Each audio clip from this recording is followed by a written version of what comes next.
Morning. Another little short video of why I add valve stems to my barrels. These are not strapped yet,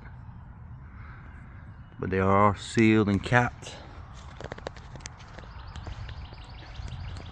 I just haven't added my air. I don't add my air until the whole structure is built and the barrels are strapped.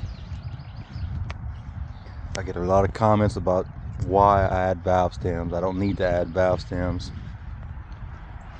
You can just drill a hole in the barrel and let it vent naturally. If you do that, it builds up condensation inside the barrel. I capped the barrels yesterday at about 75 degrees Fahrenheit. Capped and sealed. About 6 hours later, it got down to 60 Fahrenheit and the barrel started collapsing.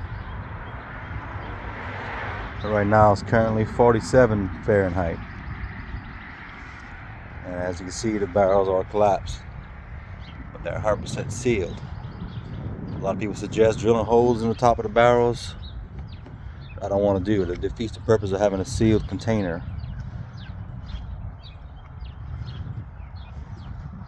If you drill a hole in it, if you puncture the bottom of the barrel, waters will fill up a lot faster than without a hole because it has a place to vent. My simple solution is just to add valve stems on a cool day, put 1.5 psi pressure. And when the temperature drops 20-30 degrees, it doesn't have nearly as bad of a collapse because it has a positive pressure. Once the barrel heats back up, it's back to normal, it's fine. And I've got people posting comments. They've had barrels in the water for 30 years and haven't had this problem.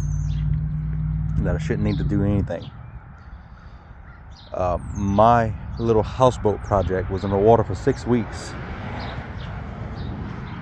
Some people claim with the water temperature it's not going to happen.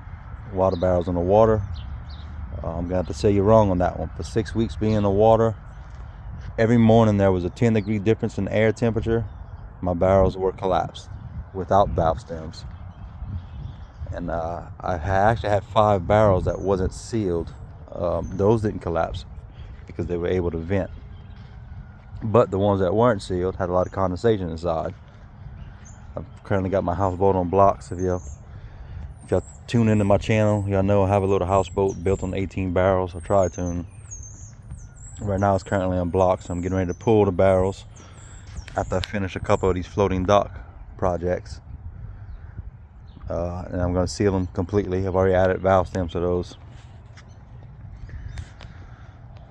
Yesterday every barrel had about 1 psi in it. Built natural pressure. Once I capped it, it was still hot outside, so the air was expanding, and when it gets cold, the temperature air shrinks, which causes barrels to collapse. For the past 4 years, I've had 200 metal barrels on my property. Yeah, 200 of them. That's a lot. I keep them in my woods, about 300-400 yards away from the house, and I can hear them barrels daily popping and bonging from the temperature change. So it's a common thing for barrels to expand and collapse. But anytime I mention it on a couple of the Facebook groups, I get comments that I shouldn't have to do anything with it or drill a hole in it. One of my main reasons for not drilling a hole, yes, it works if I pop a hole in here, but if that hole were to get clogged up, down here we have a lot of little critters. I guess it's like wasps or hornets. They like to fill holes up. They build a little nest, start filling holes up. And someone suggested put like a 1/4-inch hose and run it down. You know, pop a hole, put a hose, and run it down, or water can't get in. That's not going to work in my application. Those little wasps and hornets fill up every hole they find. In fact, I've got some brand new hydraulic hoses in my shed. They were there for 6 months. Every one of them, both ends, are clogged up solid with mud from little insects that make nests inside of them. So I'm not going to be drilling holes in barrels. The main idea of the barrels for me is to have a sealed container. If I was to bust 3 on one side, I'm still not going to sink because I have 12 barrels that are sealed, and if I lose 3, I still got enough reserve buoyancy to where my platform is not going to sink.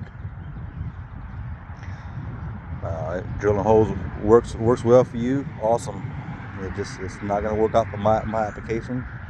I mean, it will work, but I just don't want my customers who buy my docks to be calling me up and say, hey man, your barrel's collapsed, or the barrel's filled with water, there's a hole in the top.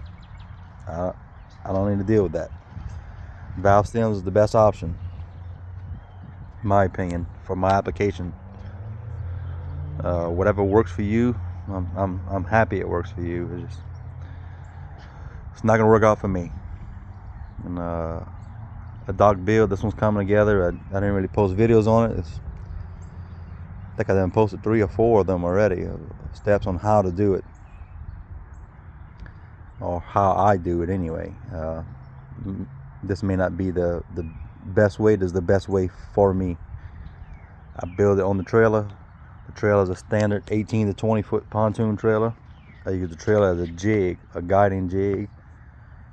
It gets built on the trailer and it doesn't come off of the trailer until it is ready for the water. Everything stays true, and if it needs to be moved, it can be hauled with a standard 18 to 20 foot pontoon trailer. Actually, I think this could hold up to 22 foot. I've already had 24 foot on here. The trailer holds it nicely. But, again, the video is mainly about the barrels collapsing. It's nice cool temperature this morning, and the sun's gonna peek around the corner shortly, and all my barrels are gonna span back to normal shape within 2 hours, I guess.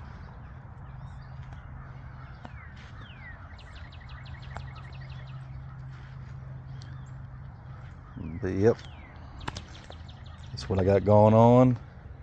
I want to give a brief explanation of why I do what I do. And, right now, if I were to let some air in, the barrel will slowly expand. It's not going to be fast enough for you to see on camera, but you hear the air. It's sucking air in right now.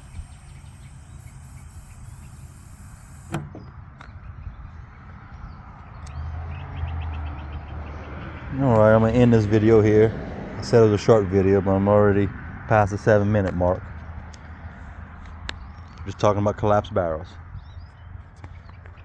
None of those collapse over there because they're all open. Yeah, enjoy the rest of y'all day. Thank y'all for viewing.